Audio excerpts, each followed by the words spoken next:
By 1917, Europe had already been bleeding for 3 years.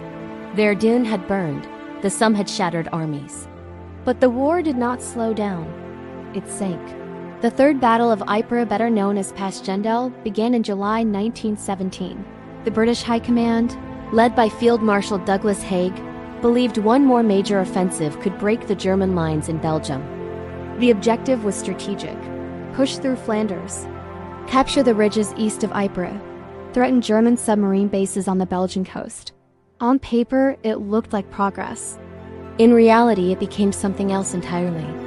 The artillery that destroyed the land. Before the infantry advanced, artillery spoke first.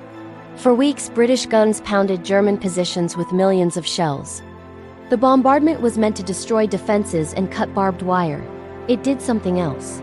It pulverized the drainage systems of Flanders. This region of Belgium was already low-lying farmland, carefully engineered with canals and ditches to keep the soil stable.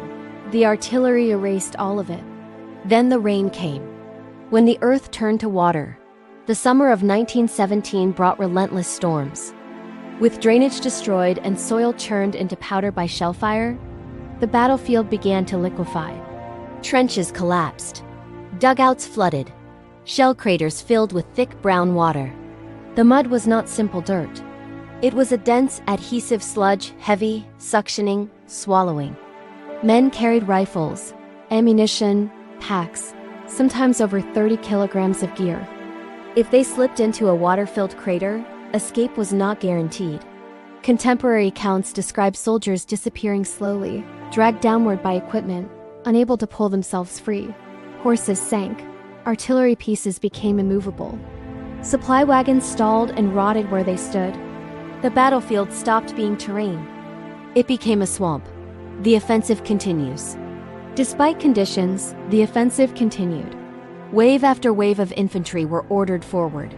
Progress was measured in meters.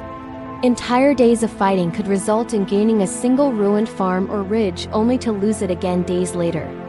Machine guns still dominated open ground. German defenses remained strong on higher ridges. The mud slowed everything. What had been planned as a breakthrough became a grinding advance through misery. The Canadians at Passchendaele. By October 1917, the British command turned to the Canadian Corps, who had gained a reputation for effectiveness at Vimy Ridge. Their mission: capture the village of Passchendaele itself.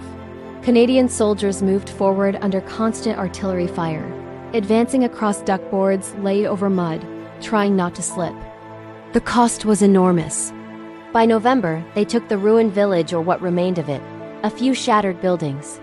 Broken ground, a symbol more than a strategic prize. The cost: the Third Battle of Ypres lasted from July to November 1917. Casualties are estimated at over 500,000 combined British Empire forces and German troops. The exact numbers vary by source. But the scale is undeniable. For a few kilometers of devastated land, hundreds of thousands were killed, wounded, or missing. The battle became shorthand for futility. Why Passchendaele matters. Passchendaele was not the deadliest battle of the war. It was not the longest, but it became symbolic. Because it showed something terrifying. Industrial warfare could destroy not just armies but the environment itself. The land was altered permanently. Even decades later, unexploded shells were still being recovered from Belgian fields. Farmers still plow up fragments of metal from 1917. The mud of Passchendaele became a metaphor for a war that had lost its direction. The psychological toll. Soldiers who survived described exhaustion beyond fear. Cold, wet, uncertainty. The enemy was not just across the line. It was beneath their boots. It was the ground itself. Passchendaele deepened the public questioning of the war. How much ground justified how much blood? By 1918, the war would move again, more mobile, more desperate. But Passchendaele remained a warning. Today, the fields around Ypres are green again. Grass covers the craters. But if you look closely, the landscape still ripples. The war reshaped the earth. And in doing so, it reshaped how humanity understood modern conflict. Passchendaele was not just a battle. It was the moment war sank into the mud and refused to let go. If you enjoyed this deep dive into World War I, consider subscribing. Next, we can explore Gallipoli, or move toward the final offensives of 1918. Please like, share, and subscribe. Help the channel grow.